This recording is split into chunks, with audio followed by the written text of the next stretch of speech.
Imagine standing before a monarch, not with a chest of gold, but with a map of an ocean no one has ever crossed. The difference between a dreamer who is laughed out of the room and a visionary who changes the map of the world is not the quality of their ink, but the strength of the bridge they build. That bridge is made of trust. It is the secret architecture of persuasion that links the resources of the powerful to the ambitions of the bold. In the world of high-stakes influence, we call this a grant proposal or a funding request. But TU-1EA5 NTAM reveals that it is something far more profound. It is a structured request for resources, financial, technical, or infrastructural, presented in exchange for a promise. It is the art of showing a gatekeeper that their own legacy is inextricably tied to your success. History is not merely a record of events, it is a record of proposals that were accepted. To understand this, we must look back to the year 1492. When Christopher Columbus sought support for his voyage, he did not walk into the court of Queen Isabella and describe the diameter of his sails or the wood grain of his hulls. He did not bore her with the technical mechanics of navigation. Instead, he sold a vision of Spain's ascendancy. He spoke of new trade routes of global discovery and the promise of a kingdom that would never see the sun set. He framed his request so that his voyage was no longer just his own obsession, but the vehicle for Spain's destiny. Centuries later, the same principle launched humanity toward the stars. The Apollo program was not funded because NASA had achieved perfect technical certainty. In the early 1960s, the risks were astronomical and the failures were frequent. It was funded because it represented a nation's determination to lead the space age. It was a grant proposal on a grand scale, a vision framed to align perfectly with the strategic ambitions of its backers. TU-1EA5 NTAM suggests that every successful request throughout history answers three fundamental questions. Why this? Why us? Why now? Columbus answered with opportunity. The Apollo program answered with national identity and the pressures of the court. These were not just documents, they were narratives that turned a possibility into a reality. This leads us to the first core lesson of the a proposal is a mirror, not a window. The biggest mistake many make is assuming their job is to explain their work. They believe they are providing a window into their process. In reality, the purpose is to change how the reader thinks about the work. You are not describing what you are doing, you are showing why it matters to the specific person holding the keys. Investors and funders are the leading class of people. They carry the burden of accountability. They operate under constraints, evaluated by the very values and pressures that define their institutions. A research council seeks rigor and strategic alignment. A venture capitalist seeks scalability and competitive advantage. A philanthropic board looks for social impact and ethical sustainability. Each audience reads with a different mindset. Therefore, the same project must be framed differently for each. If your proposal is for a government agency, it must reflect national agendas like artificial intelligence safety or climate resilience. If it is for a venture capitalist, the language of emerging markets and technology. The more the proposal reflects these priorities, the more the funder sees their own goals fulfilled with advance. You are showing them their own future, realized through their vision. The second lesson is that a proposal is an act of persuasion designed to change a mind. Many of the most transformative ideas in human history were first met with doubt, resistance, or outright rejection. Your reader will arrive with preformed assumptions about risk, feasibility, and relevance. Your task is to move them from skepticism to conviction. Think of Galileo. Faced with this opposition, he argued that the earth revolved around the sun. His genius was not just in his observation, but in how he reframed the assumptions of his theory.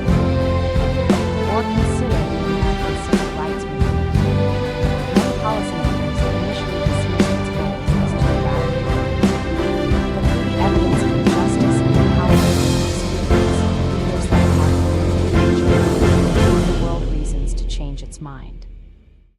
They transformed resistance into widespread support. In the modern landscape, your proposal must engage skepticism head-on. If a reviewer believes your field is saturated, you must demonstrate how your approach opens a frontier that others have overlooked. This is exactly what colleagues dismissed from the by reframing it as a fundamental shift in our understanding of matter. When a funder thinks your market is too niche, you must reveal how that niche is poised to reshape an entire industry. Just as the pioneers of personal computing did in the 1970s. To achieve this shift in perspective, TU Letter 1EA5N10 outlines 3 levers of persuasion. The first is the reframing of risk. Funders naturally focus on what could go wrong. Instead of denying the danger, you must acknowledge it and show how you will mitigate it. But more importantly, you must flip the frame. You must highlight the risk of inaction. History is filled with moments where hesitation proved more costly than action. Think of the early warnings about climate change that were ignored for decades. By showing what opportunities will be lost or what problems will worsen if the funder delays, you move the weight of the risk away from your project and onto their hesitation. You make the status quo feel more dangerous than the leap of faith. The second lever is the anchoring in evidence. Opinions shift when they collide with solid proof. Florence Nightingale changed how governments approached military medicine not through emotion alone, but through meticulous health statistics. She used data to dismantle the skepticism of the British establishment. In your own work, a speculative idea becomes a credible one when it is backed by precedents, pilot results, or testimonials. Evidence transforms a mere possibility into a probability. The third lever is the appeal to values. Beyond logic and data, people are moved by alignment with their deepest emotions. Whether it is a belief in innovation, equity, or progress, the proposal must resonate with the moral imperative of the funder. Muhammad Yunus did this when he introduced microfinance. He was met with intense skepticism. The banking world did not believe tiny loans could fight poverty. Yunus did not just show numbers. He shared the lived experiences of women who had lifted their families out of poverty. He reframed the idea from a charitable handout to a tool for empowerment. That storytelling, backed by a moral imperative, drew global donors into a movement that changed the face of development economics. He gave them a reason to believe in a world they hadn't yet seen. As we reach the climax of this strategic arc, we realize that a modern event proposal is it is a document where strategy is stored. It is the bridge that carries a vision across the chasm of doubt. When Louis Pasteur convinced the French government to fund his research into germ theory, he did not just talk about microscopes. He linked his discoveries to agriculture and public health, issues that kept the leaders of the time awake at night. He promised them a safer, more prosperous society. We must remember that every great achievement of our species was once just a quest. A ship waiting for a wind, a rocket waiting for fuel, a laboratory waiting for a microscope. These things did not appear by accident. They appeared because someone had the courage to ask and the wisdom to learn how to ask. Success in this arena requires a shift in the soul of life.